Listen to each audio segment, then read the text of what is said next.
tiene que ver con efectos no lineales en la óptica, fases topológicas, pues, como ustedes ven allí, y para un tipo de estructura, un tipo de enlaces entre materiales de su 2D. Entonces, pero bueno, Brian nos lo va a contar como para niños de 7 años. Entonces, bienvenidos. Muchas gracias, Brian. Listo, muchas gracias, profesor. Bueno, entonces, pues como decía el profesor César, este trabajo lo estoy haciendo en colaboración con el profesor David Tijerina del Instituto de la UNAM y el profesor Mahmoud de Kennesaw State University y pues por supuesto el profesor Peña. Entonces, mi charla la dividí en 3 partes. Primero voy a hacer un contexto de lo que creo yo que va a ser como lo pertinente para poder comprender de qué se trata mi trabajo. Una segunda parte que yo llamo aquí el camino, el trayecto, o sea, las técnicas, los métodos, las cosas que yo he aplicado, digamos, al trabajo. Y una tercera parte que está en boga y en donde yo estoy en mi trabajo, que es buscando los estados topológicos. Entonces, comencemos hablando de los materiales bidimensionales. Lo primero que hay que decir de los materiales bidimensionales es que son materiales importantes porque debido a la correlación entre electrones, pues podemos encontrar propiedades interesantes. Entonces, ¿en qué se divide? Bueno, aquí tenemos el grafeno, siliceno, germanio, perdón, el fósforo negro y estos materiales que son los que yo voy a trabajar, voy a llamarlos de una vez los TMEs, que son los dicalcogenoros de metales de transición. ¿Listo?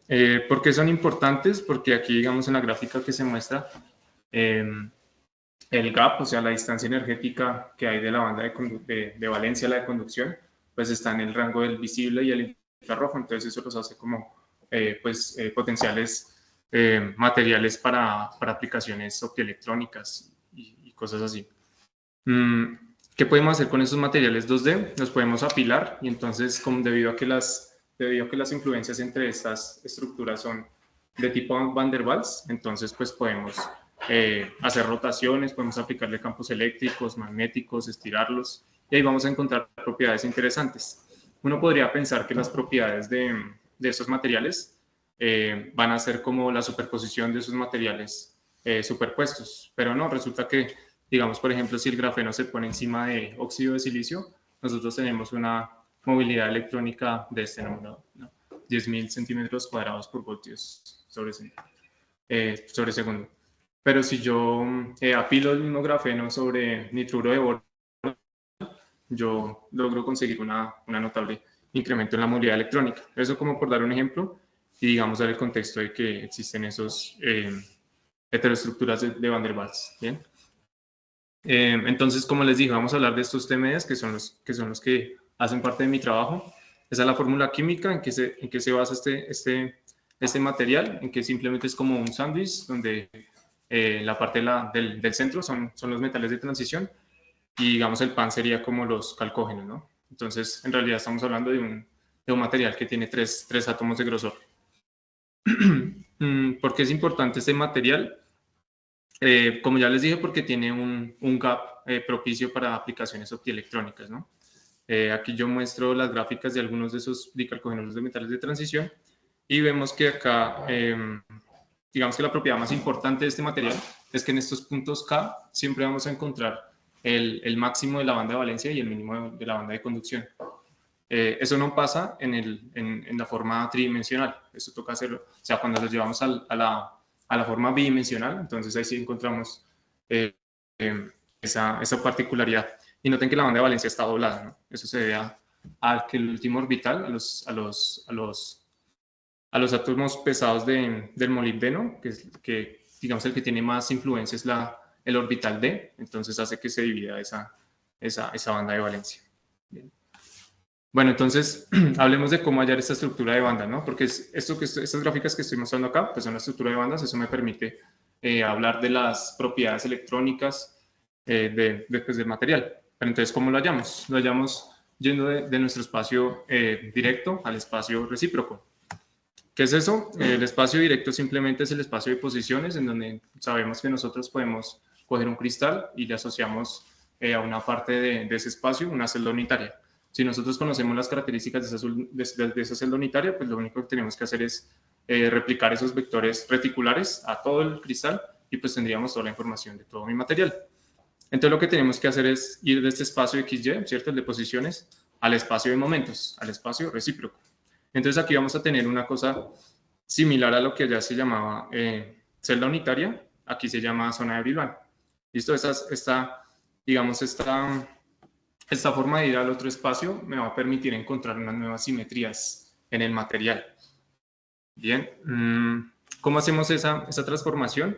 Mediante la transformación de Fourier. Entonces nosotros tenemos que suponer un espacio infinito, digamos aquí en el directo, y para hacer eso, asociar a que esta red está como en un toro, ¿sí? Entonces no va a tener como, pues, seguimos dando vueltas ahí en el material.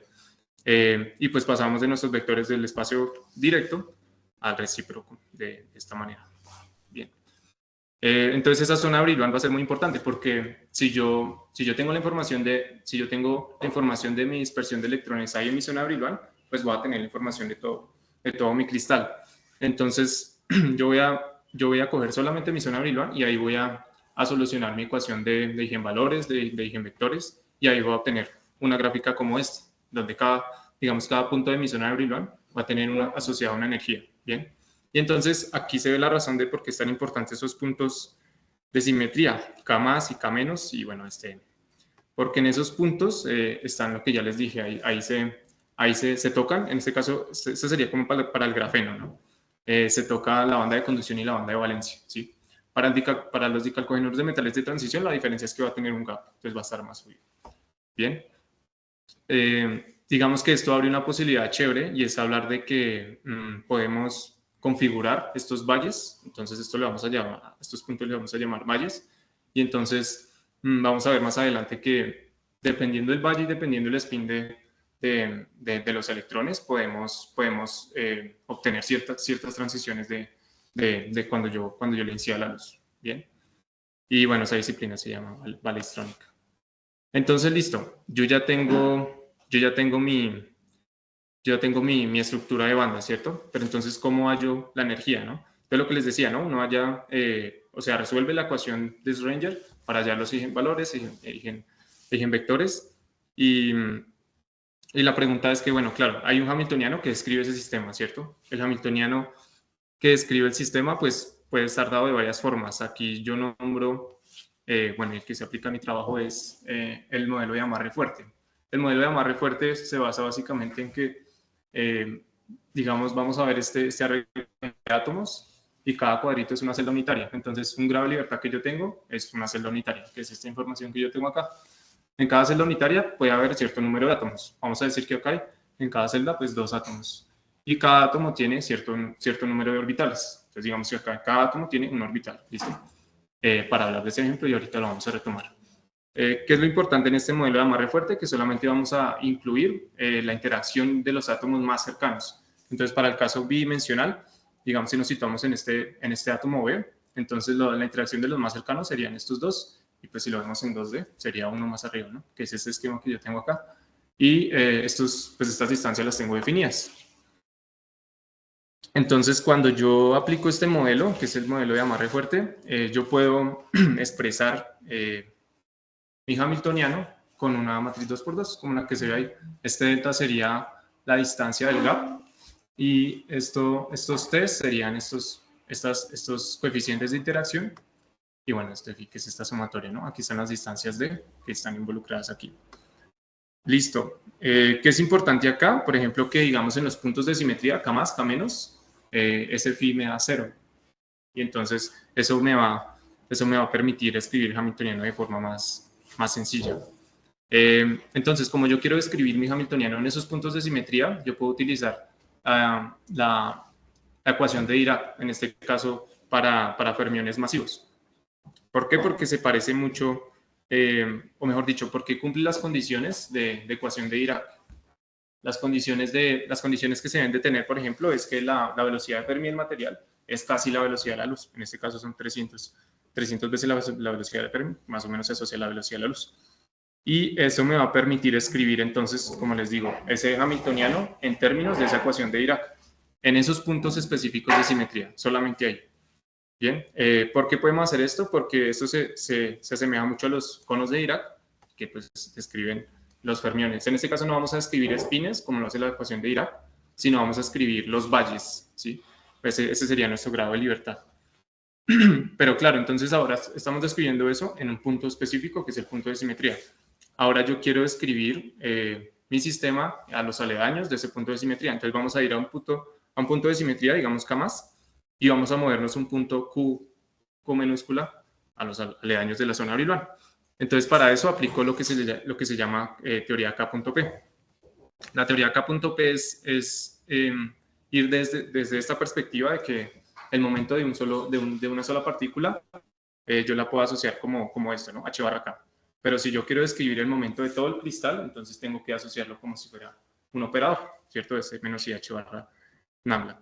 Entonces, ¿qué va a pasar? Pues que el hamiltoniano va a quedar escrito con algunos términos adicionales, pero va a contener esa información de describir el sistema en esos puntos cercanos a mi punto de simetría. Listo, entonces ahora sí hablemos del camino y lo que, digamos, se ha aplicado. Entonces, lo que yo estoy haciendo es tomando en este paper están trabajando con mosaicos de Moiré. Mosaicos de Moiré simplemente es tomar una bicapa, la rotan y ahí aparecen unos patrones, ¿cierto? Entonces, ellos se están dando cuenta que en estas heteroestructuras y al incidirles un campo eléctrico, están encontrando estados topológicos. Entonces, así para resumirlo, digamos aquí en estas zonas rojas y lo que lo bordea, sería lo que se le llama un aislante topológico, es decir, que en los bordes está fluyendo corriente, ¿sí? Y aquí esto se comporta como un aislante adentro. Bien, eso sí. Entonces ahí lo que hacen es partir desde este hamiltoniano, que es el típico hamiltoniano para partículas de Dirac, en una estructura hexagonal, es decir, pues en el caso me sirve, que tiene pues todos estos términos. ¿Qué es importante acá? Que por ejemplo, si yo cambio el stacking, el modo de apilar mis materiales, mi capa, entonces va a cambiar este epsilon. En este caso yo voy a tomar este tipo de apilamiento, si se quiere, en donde los dos metales de transición están alineados en el eje Z, ¿sí? Y los calcogenos también. Entonces eso me va a permitir describir el hamiltoniano de cierta manera, ¿cierto? Listo. Bueno, los parámetros, pues eso sí. Listo. ¿Qué más apliqué? Como vamos a incidir luz en el material, entonces pues vamos a involucrar un campo electromagnético, ¿no? Entonces voy a hacer sustitución mínima, es decir, voy a expresar al momento, no como solamente momento cinético, sino voy a involucrarle el potencial vector. Bien, entonces lo que toca hacer ahí pues es meter eso ahí al hamiltoniano, ¿sí? Hacer la sustitución. Otra cosa que estoy haciendo es mirando la influencia de cada polarización. Entonces ahí yo tengo dos tipos de coeficientes que me dan algunos tipos de polarización, como ese término chi, sí, es en griego, no me acuerdo, y phi. Entonces hay varios tipos de polarización. Y el Coulomb que se está utilizando aquí es el Coulomb de Gish. Bien, entonces la divergencia del vector potencial es cero. Listo, por simplicidad y porque digamos eso nos remonta a la parte electrostática. Entonces todo eso pues a reemplazarlo al hamiltoniano, bien. Listo. ¿Qué hallé? Pues no voy a escribir todo el hamiltoniano que hallé porque pues, son muchísimos términos, pero hallé algo así, ¿no? Una parte que depende del tiempo y otra parte pues, que no depende del tiempo, ¿cierto? Lo importante aquí es que esa parte que depende del tiempo, ese hamiltoniano es periódico, ¿sí? Porque bueno, terminó, digamos, en términos de senos y cosenos. Entonces eso me va a permitir aplicar el formalismo de Floquet. El formalismo de Floquet, pues la primera condición ya la estoy cumpliendo, que es mi hamiltoniano es periódico, ¿bien? Y si mi hamiltoniano es periódico, entonces yo puedo resolver mi ecuación de Rödinger, dependiente del tiempo, aplicando pues el formalismo de Floquet. ¿De qué se trata el formalismo de Floquet?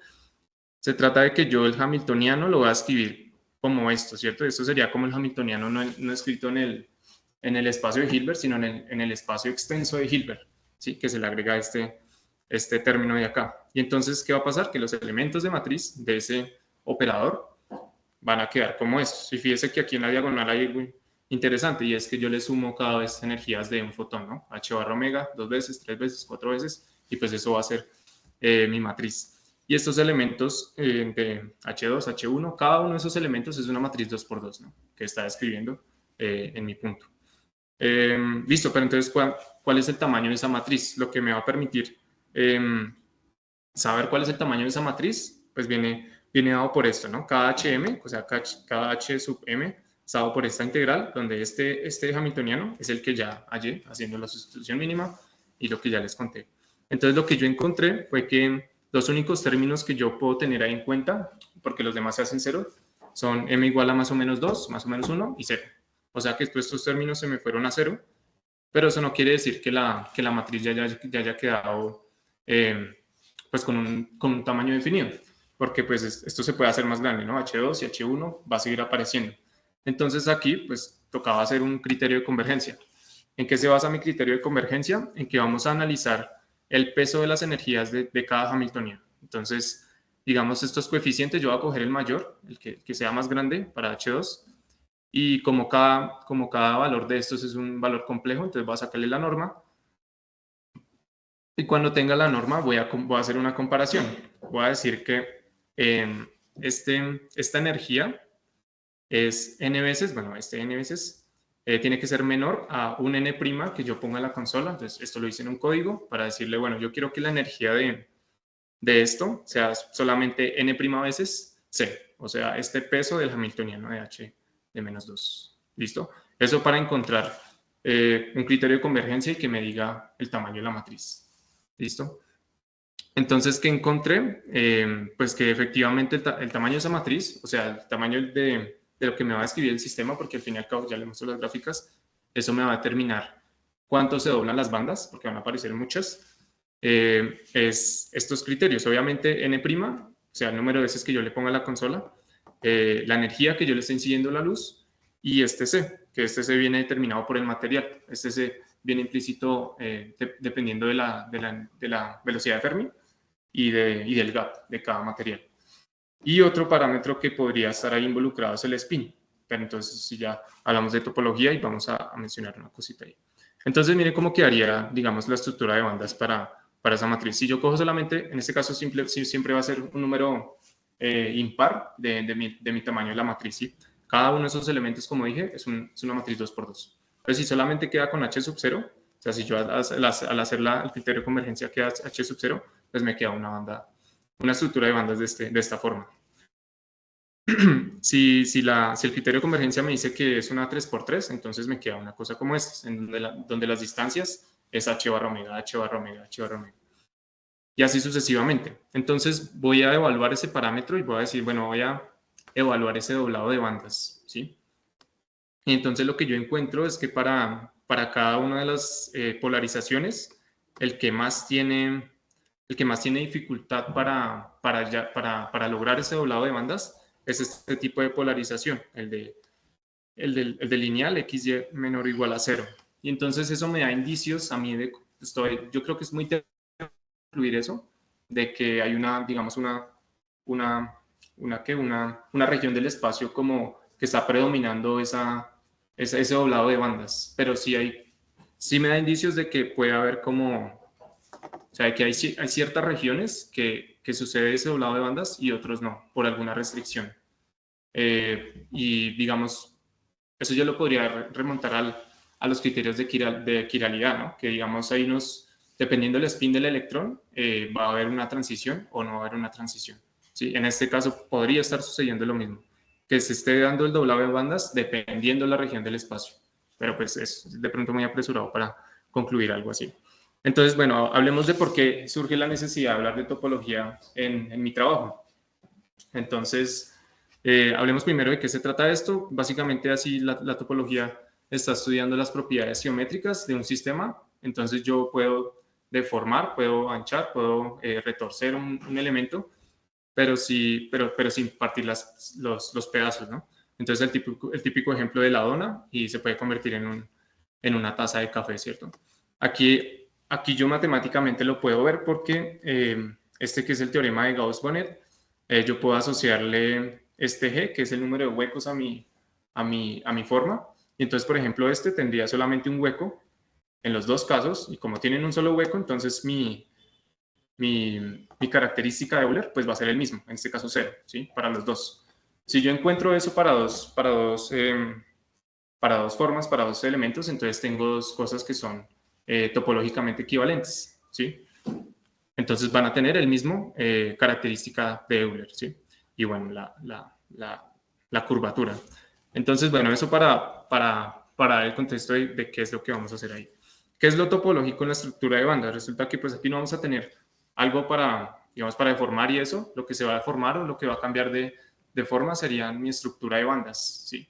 Y entonces le queda muy difícil a mi estructura de bandas pasar de un estado topológico a otro, porque le tocaría cerrar el gap y luego abrirlo, ¿sí? Entonces, estas tres estructuras de bandas pues serían topológicamente equivalentes, porque tienen ese gap y pues se les asociaría a una misma característica de Euler, digamos. Ya se explicó mejor. Entonces voy a hacer el ejemplo de por qué surge la necesidad con el ejemplo que veníamos discutiendo, ¿no? El de amarre fuerte en este modelo específico de SSH model, no me acuerdo las siglas. Entonces, recordemos, ¿no? Solamente hay dos interacciones entre los átomos más cercanos. Bien, el hamiltoniano entonces que me describe ese sistema es ese, bueno, ahí tenemos los eigenvalores. Entonces, como los eigenvalores están dados por ese valor T1 y T2, si yo hago la estructura de bandas para T1 mayor a T2, me da una cosa como estas, igual me da el de la mitad, y T1 menor a T2 me da el de allá. Fíjense que los de los extremos se parecen mucho, ¿no? Entonces, es como si pues, la física fuera la misma. Y pues sí, efectivamente las energías nos están dando la misma para los dos casos.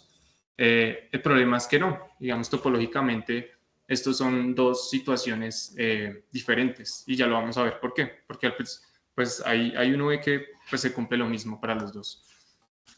Entonces, ¿cómo vamos a ver esto? Recordemos que, claro, uno describe un sistema mediante la función de onda y en este caso voy a utilizar el teorema de Bloch para describir cómo se comportan los electrones a lo largo de mi cristal.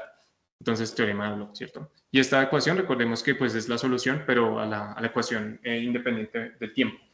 Entonces, si uno analiza la dependiente del tiempo, pues puede escribir esto como asociándole también una fase, y esta fase es la que va a repercutir en eso.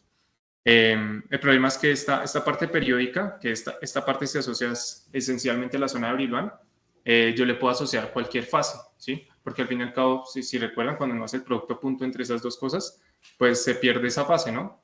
Entonces, uno grafica y le da la misma dispersión electrónica. Entonces surge la necesidad de analizar qué pasa con esa fase cuando está cambiando en periodos de tiempo pequeño. Aquí va a hacer una aclaración y es que el análisis que se está haciendo son cambios adiabáticos. Y aquí la palabra adiabática no quiere decir como en termodinámica que no hay intercambio de calor, sino que simplemente vamos a permanecer en nuestro estado fundamental del sistema, pero vamos a hacer cambios pequeños, ¿sí?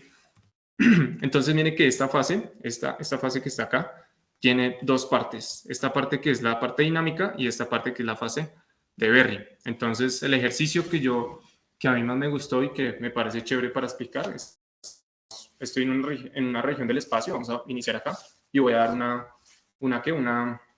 una trayectoria circular. Y entonces, por ejemplo, va a hacer este, subo acá, y me voy acá y me vuelvo acá. Volví al mismo punto donde estaba, pero algo cambió, ¿cierto? La orientación de la mano no estaba como inició al principio. Para que esté como al principio, estaríamos de acuerdo que tendría que hacer cuatro veces esto, ¿no? Y pues ya la otra me queda más difícil. Entonces, miren que si yo termino acá, es como si yo analizo la dispersión electrónica como veíamos, pues pareciera que la física no cambia, pero sí cambia, ¿cierto? Porque no hallamos lo mismo. Esa fase que está representando esta rotación de mi mano está asociada a la fase de Berry. Entonces, fíjense que tiene que hacer una trayectoria circular en mi zona de Brillouin y ese vector potencial sería como el vector potencial, pero en el espacio de momentos. Bien. Entonces, estaríamos de acuerdo si yo digo, bueno, es topológicamente invariante si los estados finales y el estado inicial pues son iguales, ¿cierto? Y si uno dice eso, entonces está diciendo que la fase de Berry pues no tiene que cambiar. Y para que no cambie, entonces esto tiene que ser igual, ¿cierto? Estas dos cosas. Eso se tiene que hacer cero. Esa es una de las, digamos, de las soluciones. Pero otras dos vienen, ¿cierto? Y entonces volvería al caso de acá. Pues para que esto se mantenga invariante, pues tendría que hacer 2πn de rotaciones en radianes para que eso permanezca invariante. ¿Sí? Lo podría ver así. O sea que esto es lo que se tiene que cumplir para que sea invariante. Invariantemente topológico. Sn es muy importante porque Sn es lo que se le llama el número de Chernow, ¿sí? Y entonces esto se parece mucho a lo que había mostrado primero, que es el teorema de Gauss-Bonnet, porque tiene acá asociada una curvatura, en este caso ya no la curvatura de Gauss, sino la curvatura de Berry. Y una curva simplemente. Es una curva que yo hago en mi zona de Brillouin, en el espacio de momentos. Y claro, lo que dice el profesor, pasar de aquí a aquí, pues tengo que analizar teorema de Stokes, ¿cierto? ¿Para qué? ¿Es un teorema de Stokes? Sí. Aplicado a una... Claro, porque este F, que es la curvatura, pues es el rotacional de mi vector potencial. Exacto. Entonces se puede aplicar, ¿cierto? Por eso puede aplicar entonces teoría de rotaciones y divergencia, ¿no? De hecho, pues no. Arriba lo tenías. No, sí, sí. Bueno, entonces, bueno, sí, se parece mucho al teorema de Gauss-Bonnet, ¿no? Este número de Chern. Digamos, es una teoría de Gauss. Sí. Es Gauss copiado. Es una forma de verlo, pues yo lo veo así, como, pero entonces en el espacio de momentos. Porque vi por ahí una analogía y decía, pues, bueno, este F, pues es como si fuera el campo magnético. No, y la palabra analogía perfecta. Una analogía estructural. Ajá. Listo. Entonces ese número de Chern va a ser importante porque, volvamos al ejemplo. Entonces ya dije, no, esto se asocia al teorema de Gauss-Bonnet, tienen la misma forma. En este caso, pues vamos a dar una vuelta en mi superficie, pues, en mi zona de Brillouin. Entonces volvamos al ejemplo. Entonces lo que se encuentra cuando hacen la... El de cuadrado ahí, ¿cómo lo interpretas tú de cuadrado de acá? Eso es la superficie. Es una superficie. Ajá. Esa es la superficie. Sí, porque ahorita sí teníamos era camino. Sí, una de circulación y la otra es un flujo. Ajá. Listo. Y entonces, bueno, que decía que si yo, digamos, calculo los números de Chern para las situaciones que estábamos mirando, miren que para T1 mayor a T2 da 0, para T1 menor a T2 da 1 medio, o sea que sí hay diferencia en ese caso. Y como los números de Chern son diferentes, entonces los dos elementos o las dos estructuras de bandas pues son topológicamente diferentes, ¿sí? Entonces, bueno, y está chévere porque, digamos, uno puede tener una estructura de bandas como esta y pueden tener muchas formas, pero pueden ser topológicamente equivalentes y romper esa topología es muy difícil. Por eso es que, digamos, estos materiales que tienen estos estados topológicos, pues son muy, ¿cómo decir?, como robustos a permanecer en sus propiedades. Pues pasar de una cosa a la otra tocaría como cerrar el gap y luego abrirlo y pues eso se convertiría a otra cosa. Y pues no es difícil, no sé, si es a veces la dona y la taza de café y ahora otra cosa con otra propiedad topológica, pues no sé acá cómo sería. Bueno, entonces aquí está la física de la cuestión, lo medible, porque el número de Chern está involucrado en la conductividad del efecto Hall cuántico. El efecto Hall cuántico simplemente es un material bidimensional, le aplico un campo magnético incidente, hay una corriente que estaba pasando y entonces como el campo magnético es tan grande, va a haber momentos en que la conductividad, va a aparecer una conductividad de forma transversal y se va a cuantizar. Entonces no va a ser continua, sino se va a cuantizar. Esa cuantización se la está dando este número de Chern. Bueno, esa sería como la más pequeña conductividad y está involucrado el número de Chern. En mi caso, bueno, nuestro caso es, lo que estamos viendo acá es no necesariamente el efecto Hall cuántico, sino el anómalo, porque no estoy incidiendo un campo magnético, sino que se están dando esos estados topológicos, pero simplemente por digamos, las diferentes configuraciones que está logrando la incidencia de la luz. Bien, aquí se ve mejor la cuestión. Entonces, por ejemplo, si yo aquí caracterizo un semiconductor normalito que tiene pues el gap, los electrones cada uno pues en su orbital. El efecto Hall cuántico, que efectivamente pues es el campo magnético incidiendo, y en ese caso tendríamos un estado de borde, que significa que aquí en los bordes va a haber un transporte electrónico. En nuestro caso no hay campo magnético incidente y se logran estos dos números de Chern, ¿sí? Ahí van a salir los números de Chern. Y aquí hay otra cosa importante, y es que, digamos, el dicalcogenuro de metal de transición tiene un acople fuerte en términos de su spin y la órbita. Eso me va a permitir, digamos, describir ese sistema en términos de que las orientaciones de esas conductividades por donde se van a mover los electrones van a depender del spin. Entonces, por ejemplo, para el spin up se va a mover hacia allá, para el down hacia acá, lo mismo en los efectos de borde, que es precisamente lo que están haciendo allá. Lo novedoso, digamos, del trabajo, de lo que estoy haciendo es aplicar pues, la parte de Floquet para ver cómo se describe ese sistema mediante ese hamiltoniano periódico. Pero pues esencialmente es lo que está acá, ¿no? Esto se llama un aislante topológico, ¿bien? Que son los estados que están encontrando acá.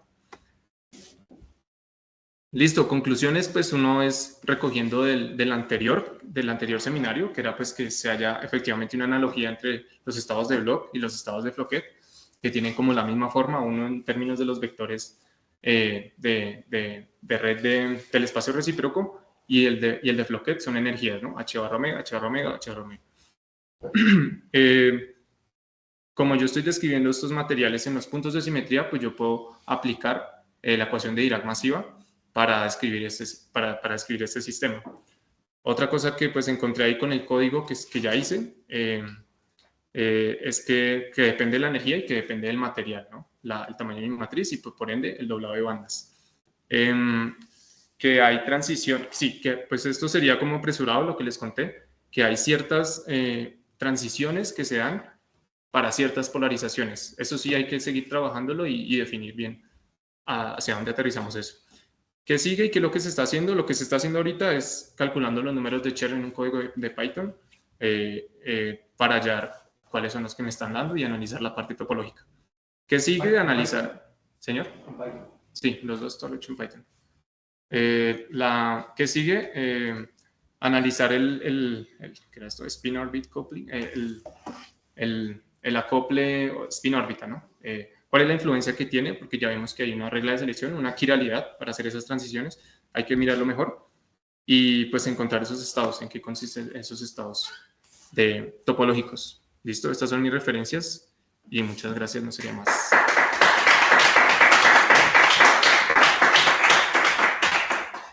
Listo, entonces ahora sí, si alguien tiene preguntas.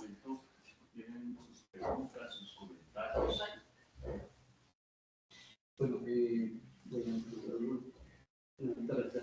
cuando uno de modelo de 15 años, sí, eso se hace una cadena lineal. ¿Qué diferencia hay entre hacerlo los modelos de enlace fuerte, decimos próximos? Sí, todo está haciendo en dos dimensiones, ¿no?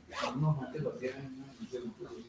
No, pero creo que lo único producido es bidimensional. Sí. Lógicamente, siempre como, digamos, esa fue la primera aproximación cortical, ¿no? Decimos próximos, sí, más de 15 años.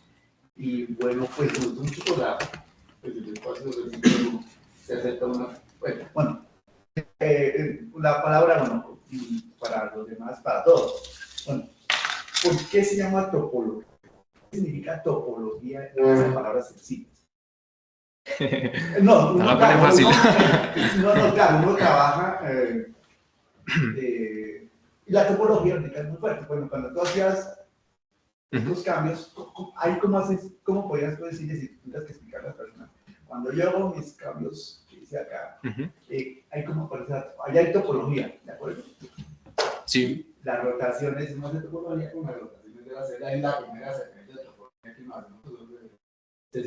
Y ahí cómo sería entonces, como que pues para decir a las personas, hombre, estudiamos topología, que es muy importante, las rotaciones, sí, comenzando desde las redes públicas.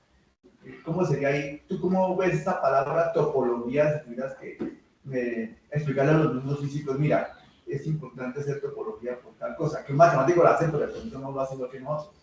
No es que yo sea experto en eso, pues uno comienza con las rotaciones, el primer tratamiento topológico, con celdas unitarias, en el espacio real, en el espacio recíproco, tú lo haces también en celdas en el espacio recíproco. ¿Cómo sería ahí? ¿Cuáles son las principios básicas de la topología? ¿Cómo sería?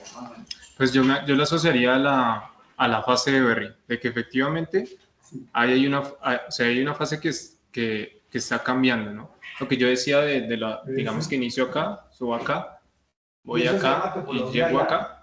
Pues creo, sí, ahí haría porque, digamos, yo le asocio que, digamos, esta sería mi fase dinámica, la rotación de mi hombro sería la fase dinámica y la rotación de mi muñeca sería la fase de Berry. Entonces acá la fase de Berry pues terminó diferente, ¿sí? para que sea un invariante topológico me tocaría darle una rotación de 2 pi. De 2 pi radianes. No, estoy hablando de lo más básico de rotaciones, que uno hacer con hacer no, muy bien. Así lo miraría para explicar lo que a mí me gustó y bueno, y una compartir. una aplicación, tú hablas de una aplicación muy importante. A la parte cuando tú tienes entonces una banda cerca, ¿de cuánto se le han medido ya cuántos electronvoltios más o menos? No, son del orden de 1 o 2, no sé, exacto, poquitos. Entonces el tipo es maravilloso, ¿no? ¿Para qué serviría así arrancando? Una función de energía solar y eso que es. Pues casi todo, pues la electrónica moderna, Una aplicación antigua para aprovechar. Estamos en transfusión energética, ¿qué sería? No, eso está muy importante. Sí. Cuando uno tiene una banda de 2, 3 electronvoltios, hermano, es aprovechar todo el rango visible. Claro. ¿Para qué lo puedo utilizar más arrancando? Para algún dispositivo Vale. electrónico, no sé. Ahí sí no sé dónde. Acero solar. Plano. Eso tiene porque todo pues Sí, arrancó con el grafeno. claro. No voy a hacer una máquina. Así aplicaciones. De una, porque claro, lo que hay que apuntarle, claro, está la velocidad, pero si logras tú con este trabajo asociar a un experimental con el grafeno, está todo por hacer, aunque no nos vamos a inventar nada, no, pero uy, ahí nos quedamos los dos así, pues reclamante todo, ¿no? Pero ya tienen su grupo ahí. No, porque está por hacer, me parece a mí, ¿no? Celdas solares. Y ya la gente le está metiendo.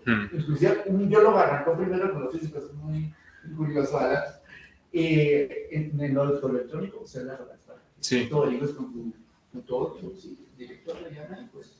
Sí, el codirector. Ajá. Ya preguntó un profesor allá, medio loco, que si podemos ir para las celdas solares. Ah, sí. Ese es lo primero que uno encuentra, son aplicaciones optoelectrónicas. Y si hace una avanzada, si el hombre responde a eso, con el visible aquí, pues aprovecharlo, ¿no? Sí, también pues, más. A mí me cuentan eso y digo, uy, qué bueno, vamos a mirar a hacer de aquí. También más aplicaciones que he encontrado por ahí es que, pues, la parte de los transistores que, digamos, traería, o sea, menos como esas conductividades de las que estaba hablando no tienen pérdidas disipativas, Sí, entonces eso tendría... ¿Recuerdas ahí cuando hablaste del transporte? ¿Cuánto era? El anterior, ok. Esa que hablaste. Este es, digamos, grafeno con óxido de silicio y grafeno con nitruro de boro. El cambio. Eso también hay que echarle, claro. Muchas gracias. Por último, hay que meterle dudas a esas capas para que no te funcione bien la vaina, ¿no? Claro, usted está haciendo teoría. Pues bueno, para pasar de la teoría sí, esto va a ser un analítico. Hay que hacer de aterrizarlo, porque ellos no lo hacen, creo que es porque solucionan problemas. Pero a mí me parece espectacular, para mí. Ahora hacerlo, no ahora que alguien, bueno, ¿lo están creciendo? ¿Están haciendo crecimiento? ¿Totalmente? Sí. No, eso ha sido analítico, inclusive pues el profesor pero no es que los grafenos, porque ahorita hay gente interesada. En el grafeno es que hay mucho trabajo en el grafeno, de hecho... Hacer esa capa, hay que meterle, ¿están de acuerdo? Y ahorita hay personas, pues para que sepan. Sí, sí. Y bueno, pues desde el profesor o al que le esté haciendo esta tarea, bueno, y cómo se está haciendo de pronto los intentos experimentales, ¿no? Con el grafeno yo veo que hay más bibliografía, con el dicalcogenuro hay poco. Sí hay avances, porque también, ese sí no lo puse, pero sí también hay un aumento en términos de la movilidad electrónica, también hay un aumento pero con bicapas de dicalcogenuros en metales de transición. Listo. No, gracias por el camino. No, pues eso es parte del plan de dejar 3 propuestas, tener una audiencia más abierta. Pues tener audiencia porque realmente con Brian discute esto con los profesores de México y de allí. Y yo me quiero así como voy cada semestre de sus avances. El primer comentario es que a mí me sorprende la capacidad de trabajo de Brian. No, muy bien. No le come una cantidad de cosas y avance, y son muchos elementos que tienen que revisar. Con México, ¿no? ¿Señor? Con México, ¿no? Sí, con la UNAM. Los mexicanos están trabajando bastante más. Y a mí eso me sorprende, pues admiro mucho esa capacidad de Brian. Me parece muy excelente esa actitud que tiene, o sea, hombre, son pues, desafiantes, ni se asustan, ni se acojonan, los españoles nada. Entonces, chévere. Y seguir haciendo las analogías para que Sí. Porque si uno ve la ecuación, a mí no me dicen que están hablando y yo te veo. Sí, ya no, lo de eso. en la ecuación Y lo que dice el profe también me parece fundamental, que es, sí, como estar poniendo el pie en el piso, ¿no? Como viejo he visto, ¿cómo lo hago? No, y ellos lo hacen por la Sí, claro, eso lo van a tener en algún dispositivo. Seguro que sí. Ese es como el comentario. Mi pregunta sería, bueno, pues como acá hay varios chicos que escucharon eso, escucharon toda la charla y las conclusiones, pero ¿cuál sería el mensaje que tú quisieras que ellos se llevaran de tu clase? Cuando alguien les pregunta también de acá, mira, es que yo escuché la charla de Brian, sobre qué mensaje quisieras tú que ellos se llevaran, mira, él está trabajando en este problema y vamos a ver estos métodos y el objetivo es tal cosa y va por aquí en tal punto. En corto, en breve, ¿qué mensaje esperarías tú que ellos se llevaran y que al salir de acá puedan decir, bueno, pues las 50 minutos que invertimos al seminario de Brian me sirvió para hallar esta idea? ¿Cuál sería? Pues yo diría que de pronto uno tiene cositas por ahí pendientes que uno va acumulando, ¿no? Digamos, el querer explorar estos temas nació revisando por ahí cositas en una revista que se llama Investigación y Ciencia en internet, es español. Y entonces había un artículo sobre el efecto Hall cuántico y pues me gustó, se llamaba Materiales Exóticos. Y entonces ahí, y pues de ahí investigué más cositas y hice una charla ahí en la semana de la enseñanza de la física, solo del efecto Hall cuántico. Y pues ya dije, pues yo quiero hacerle con materiales bidimensionales y ya después contacté al profesor. Y pues al principio pensé que no iba a aparecer, digamos, esta cosa de la topología y todo este tipo de cosas, pero pues uno va como cuadrando pues el trayecto, ¿no? Y se va encontrando con cositas. Uno tiene por ahí cosas pendientes, de pronto mírenlas y profundicen, sí. Porque al principio lo más difícil que yo tenía era como buscar un tema, porque pues a la hora que encontraba el tema, pues ya uno le mete duro a ese tema, pero no sabían qué. Entonces pues a mí me gustó ese artículo y me fui por ahí. No sé si eso sirva como motivador para... No, sí, claro, esa es una referencia, pero me refiero yo a, porque aquí sale Fabián ahorita de este salón como todos nosotros, y dice, Brian está trabajando en este problema y usa estos métodos y lleva esto, o sea, 3 ideas ahí corticas. ¿Cuáles serían las 3 ideas que tú quieres que Fabián o cualquiera de los que está ahí, sí, cuando salí de allí me llevé esto?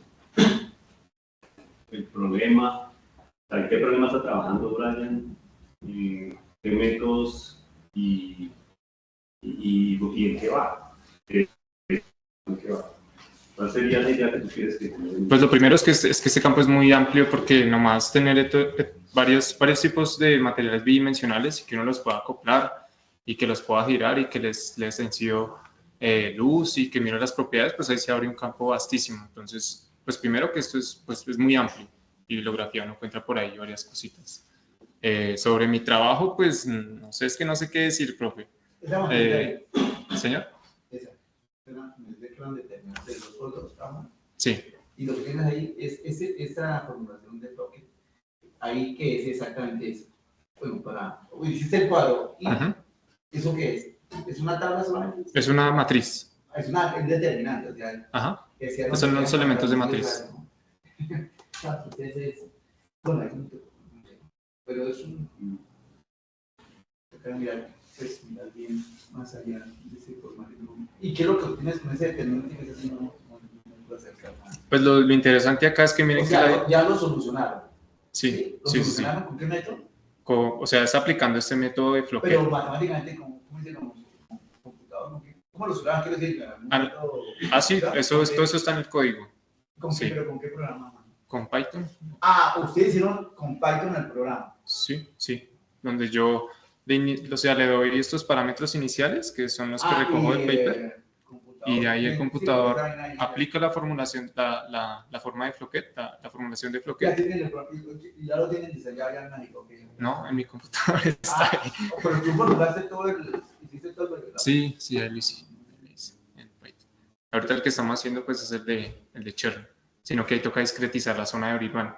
Entonces ahí tengo ahí cositas, pero ahí voy avanzando. No, pues otro valor. Mensaje, tenemos que tener Python. El mensaje es ya poquito, uno a la vez. Un ladrillito todos los días. Y ya. Inteligencia artificial, Python del Java, ¿sí? Y esa vaina, pues, El lenguaje ya no va a ser en inglés. ya no sé. Sí, ahí no hay ningún programa, ni mala, ni nada de ahí, todo es computación básica. Yo tengo una pregunta sobre cuando mostrabas ahí los habitantes topológicos, que decías que En el entonces paper. cuando ponían digamos, las dos capas de los átomos rotadas un poco entre sí, surgían unas corrientes. Sí, en el de paper creo que es. Este sí. ¿Cierto? Uh-huh. Y que era un efecto como en las construcciones de las capas, pero no perfectamente solapadas, sino que había una rotación de una respecto a la otra. Sí, o sea, digamos los débiles, la débil interacción entre las dos capas, que es una interacción Van der Waals, me permite hacer eso pues fácilmente. Eso por sí solamente pues no va a pasar nada, toca incidirle luz y ahí sí van a aparecer esos efectos. Entonces, decías que en ese contorno se produce una corriente, pero esa corriente es una corriente de conducción o es un efecto macroscópico, digamos, de las cargas ligadas que tienen algunas, digamos, alguna tendencia a girar sobre, digamos, pensando en el modelo simple de átomo, pues. O en efecto hay un portador de carga que hace esa vuelta entera ahí, o es un efecto colectivo, es decir, no es que realmente haya una carga que haga esa vuelta, sino que de pronto están girando así, ¿no? Y colectivamente en el interior se pueden cancelar las corrientes, como lo que pasa con la magnetización, ¿no? Magnetismo material y surge cuando son uniformes, surge una corriente en el contorno, pero que es una corriente de conducción en el sentido que no hay ningún electrón que dé la vuelta entera, sino que en los momentos magnéticos dan digamos, ese efecto colectivo de una corriente, unas corrientes de masas. Sí, ¿Hagas algo así o...? Pues mira que, o sea, yo no lo he contemplado, pero ahorita que me estás diciendo que es por efecto de los momentos dipolares, pues yo creo que va más por ahí, porque es que esto es consecuencia del spin, porque unos van para un lado y otro para el otro lado. Hay un efecto de quiralidad. Entonces yo creo que va más por ese lado, pero no sabría si es un efecto global o es por ese lado. pero sí vale la pena mirarlo, ¿no? Sí, claro. Para esas corrientes que hablan. Esas son también importantes. No, yo pensé que sí era un movimiento De electrones. de conductores común y corriente. Toca mirar, ¿no? Toca mirarlo, sí. Y ya. No, pero siempre es...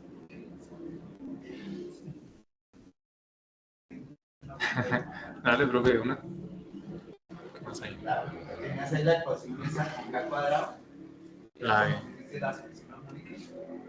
En la parte de topología, La otra también no había una parte al comienzo. al principio, Ahí cuando pasó el vector potencial.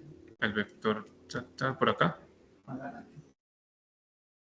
Ahí, no, ese no está. Bueno, es que tú hablaste, bueno, Van der Waals, no lo, ¿dónde está Van der Waals? ¿Lo metiste ahí o no lo metiste? No, eso no se mete. mal. Simplemente Okay. es lo que sucede pues con el Pero patrón. ahí se ve una función, esa función de hamiltoniano tiene una pinta. ¿Por qué podemos decir que es armónica así entrando? La función está armónica. Sí, es armónica de nacimiento, ¿no? Por el cuadrado, ¿no? Mira ese sumando. Pues Entonces ahí es menos un C por el vector potencial es ese, ¿no? sí, esa es la sustitución mínima. Entonces hay una desviación, una desplazación. Digamos, volviendo a las analogías, ¿no? En el espacio, ahí lo estás haciendo con ese momento, que es P, momento, sí. Sí, el momento cinético. Exacto. Casi que es un espacio de las caras. ¿No te acuerdas? ¿El espacio de las qué? De recíprocos. Que también tiene, son muy análogos a los vectores. Sí. De no, mirarlo ahí. Es más que todo para, digo yo, para la ciencia básica. No sé, me parece que todo esto es importante, pero como ya puso César, aterrizarlo el a la gran enseñanza. labor de cualquier persona es hacer entender el conocimiento, y ahorita estamos en la apropiación, sí, social del conocimiento, y aquí no es clase social, aquí son dos de hay que tratar de llevar, ya no toca hacer doctorado de chico, no sé qué quiere tenerse ya, ojalá nos toca aprender eso, entonces hacer las analogías, hacer de aquí, hacer pinta esto, la gente, porque verlo así, sin eso, sale la gente corriendo, gente no, por ahí no, pero es una labor que uno tiene también. Y aquí No, sí, yo entiendo hartas cosas por analogías. Encargado de la formación. Entonces, Sí, luego, pero ya alimentarlo. y bueno, mira, hermano, esto es otro espacio, pero tiene una pinta aquí de elasticidad, cremas y así porque este hombre, llamemos, no muy barato, que era Juca, hablando de resolver la música, lo próximo, pues matemáticamente vital. Claro, estamos en otro espacio. Bueno, voy a mirar eso. Sí, se puede mirar en algún lado, ¿no? Esa presentación. La presentación, pues pues eso lo subimos al canal de YouTube del seminario de Goma, entonces eso queda ahí. Sí, sí, sí. Sí, ahí está grabando todo. No, está muy elegante. Está muy bien. ¿Esto es de pregrado? Sí. No, muy bien. Listo, no sé si hay... Sí. Ah, bien. Tengo una pregunta del determinante de Tengo como dos preguntas. O sea, ahí aparece una H barra omega, ¿no? Y uno asocia eso a los osciladores armónicos, porque, o por cuántica, ¿no? Uno, pues lo asocia a eso. ¿Por qué aparece ahí? Y por qué, la segunda pregunta sería, ¿por qué ahí aparece menos H barra omega, pues en la parte más arriba? Menos 2 H barra omega y menos H barra omega. O sea, no digamos que fuera abajo, por ejemplo, no sé. ¿Por qué es negativo? O sea, la primera pregunta es por qué aparece la H barra omega. Ahí algo de un oscilador armónico ahí. Y la segunda es por qué aparece menos H barra omega. ¿Por qué aparece negativo? Listo. Y la diagonal. Sí, la diagonal, que va como una transición ahí. Los primeros términos de la diagonal. Es que para un matemático esto debe ser bastante, es una simetría muy buena, ¿no? Estoy hablando de arqueólogo. Como un arqueólogo. Bueno, la primera pregunta, ¿por qué H barra omega? Lo que se está diciendo, pues, es luz. Ahí está, digamos, el carácter periódico o oscilatorio de lo que yo estoy incidiendo en el material. Ese H barra omega, pues, sabemos, es la unidad energética de cada fotón. Y es que acá la dispersión que yo voy a obtener, pues, son espacios, y pues sí tiene razón. Cuando uno analiza el oscilador armónico cuántico, uno encuentra esos espacios de H barra omega. Y en la estructura de bandas que uno encuentra, pues tiene eso, esa distancia que hay acá, es H barra omega, H barra omega, H barra omega. Y pues ahí uno podría responder de una vez eso. ¿Por qué aparecen digamos, en la parte de arriba los negativos y acá positivos? No sé.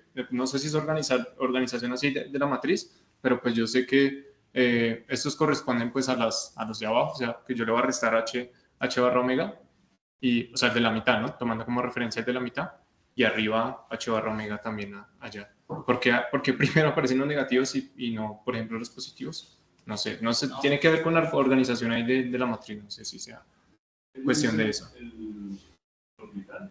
¿Señor? El M en la matriz es el orbital, en la anterior. No, el M es un índice. ¿Y ese es índice de mi matriz de Floquet. Simplemente índices de la matriz. O sea, esto, pues determinante no sé si se llama determinante, es la matriz. Y estos son los índices que yo encontraría con los elementos de cada matriz. Es un determinante. Lo que pasa es que esto se parece a, hoy en día, pues, es en espacios recíprocos, todo eso es en espacios recíprocos. Y no, sí, es un súper determinante, ¿no? Porque y cada una es una matriz de 2×2. Es un determinante determinante. KH es un determinante, no. KH es una matriz de 2×2. Por eso, sí. Es un determinante determinantes. Y eso está básica, lo estamos haciendo en un espacio. En el espacio real hay algo que se llama la perovskita, donde usted tiene celdas, super celdas, que es lo que se repite por celdas, ¿no? Y aquí se lo pasa en el espacio recíproco, se repite por determinantes, ¿no? yo estoy tratando de mirar cómo hacer la analogía pues, para poder acercarnos a esto, porque no tengo ni idea cómo llegar a una serie determinada. O si tú sabes cómo llamar. Pues es que el formalismo de Floquet es aplicar esto, ¿sí? Eso está fundamentado porque eso es como para, digamos, inicialmente es para solucionar ecuaciones diferenciales de cierto tipo. No, sí toca presentar una unidad. Ajá. No sé si respondo a la pregunta de Fabián, ¿sí? Entonces, esa pregunta es Será más físicamente qué significa la primera, sí. Físicamente qué significa el negativo. Que sea negativo. Que baja una unidad de energía, pues eso yo lo veo así. En mi estructura de bandas. La de referencia, tomando, digamos, solo las de valencia, es la de la mitad esta, y el H barra omega sería bajar acá, y el positivo sería subir. Eso sería Pero entonces, punto de vista. ese índice de la materia de bloque con ¿El M? Con los valores, o sea, con las soluciones de la materia, con los niveles propios, ¿no? Porque si son sí, ahí lo estamos niveles de energía, ¿cierto? los artículos. No, sí, su N sería como dar un salto, ¿no? El N mayúscula, ¿sí? Digamos, sí, este N mayúscula, este N mayúscula de la comparación. Un sistema de referencia donde pues, puede bajar o puede subir de las transiciones. Yo lo veo como una transición energética ahí de H omega. Sí, y por eso, digamos, lo que yo evaluaba era cuando sucedía el doblado de bandas, cuando hay transiciones. Es que el doblado, la expresión doblado viene de los efectos Sigma, ¿no? Pues, pero bueno, no pienso que sea exactamente esto. Pero si hay otros procesos que pasan. Pero sí hay, digamos, por ejemplo, en las primeras gráficas, aquí en los dicalcogénulos, aquí en la banda de valencia hay una degeneración, la banda de valencia se divide, ¿no? Y es porque ahí está involucrada los orbitales que más influyen, que es el de Z, el de x cuadrado menos y cuadrado, y el otro es de xy, y el de arriba simplemente de z. El de arriba genera una degeneración y el de abajo simplemente una división de la banda de valencia. Y pues ahí en la degeneración no sé si apliqué la parte de encima. Yo creo que sí. Sí. Es un Sigma sofisticado. Sí, ¿han hecho el efecto Sigma? ¿Cómo se doblan las bandas? Sí, ya hicimos. Sí. Pues para hacer una también, otra de la analogía, vean, aquí Sigma se dobla. Sí, hay un desdoblamiento. Y aquí pues está, bueno, claro que aquí no es. Otra es que lo otro también que es difícil en tu exposición. No, difícil para ti, para poder expresarlo. Es que claro, esta imagen pues no es clásica, o sea, esto es muy de tu trabajo, solamente hay que estar en estado sólido para comenzar a entender qué significa este. Ahí traté de hacer el camino de llegar a la estructura de bandas. Sí, pero... no, y este es un clásico, pero si coge a alguien así fuera de costo, pues no, esto es lo primero que se impacta en la primera, si está sólido, arranca uno un espagueti ahí. Y esa vaina, sí, porque es una chiquita de anda ahí, donde esas, hay que decir a la persona, mira, esto significa que las distancias o el ancho de banda varía con tal cosa, ¿no? Y esta es, primera dificultad de nacimiento es para cualquiera que nos toque. Sí, no, pues también son mucho más baratas que esta, es tratar de mirar qué significa este diagrama, ¿no? Sí, entonces, sí, porque eso no es fácil. Sí, lo que yo decía era que siempre es en la zona de Brillouin, normalmente. Ajá, entonces siempre va a estar, ahí está el hexágono acá, y en ese caso en R3. Las gráficas que yo hice, pues solamente está en QX, ¿no?